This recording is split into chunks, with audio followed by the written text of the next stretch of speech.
Indigenous History Part 157, the Canadian Pacific Railway, Day 3 of Indigenous History Month. Now before I begin, two things. Number one, this is partly in reflection of something somebody said during my John A. Macdonald video.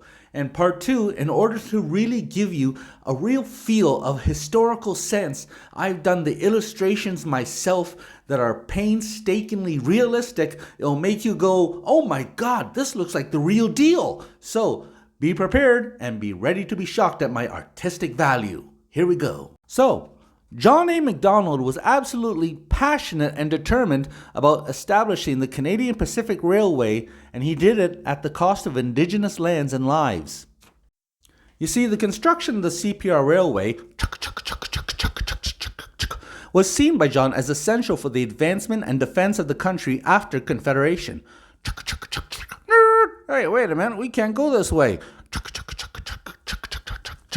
For example, in the 1880s alone in the Cypress Hills, he relocated and expelled 5,000 Indigenous peoples from the Cypress Hills in Saskatchewan.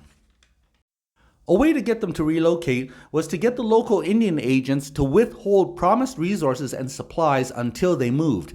And even when they did move, they still didn't get what they needed. See, that is the Indian agent right there with the little hat. Those are the supplies, and those are the native people.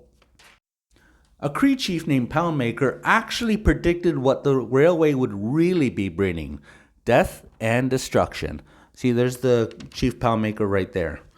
He was actually proven right when many years later, an author named James Dushak checked out a study of the period, and he found out that, yes, it brought white settlers, but it also brought influenza and measles, which is right there. And all that happened in the past, right? Wrong. Check out 2016. Fort William First Nation next to Thunder Bay settled a land claim related to its relocation.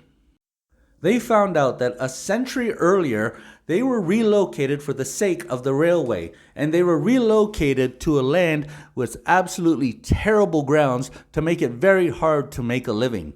And they even had to relocate an Indigenous graveyard. See my duck? Now, this wasn't the only instance of where Native communities being forced to relocate, and their burial grounds, hunting grounds, sacred grounds, they were all disturbed, dynamited, and moved for the sake of the train. Northern Indigenous communities especially had it hard because they had their fishing grounds being dynamited just for the sake of laying tracks. Boom!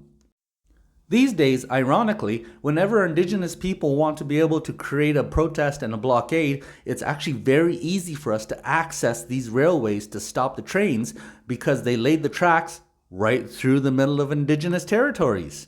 And now these days, this railway has had trouble with supplies, money, funding, and maintenance. Gee, it's almost like they were built on top of native grounds. Thanks for hearing my words.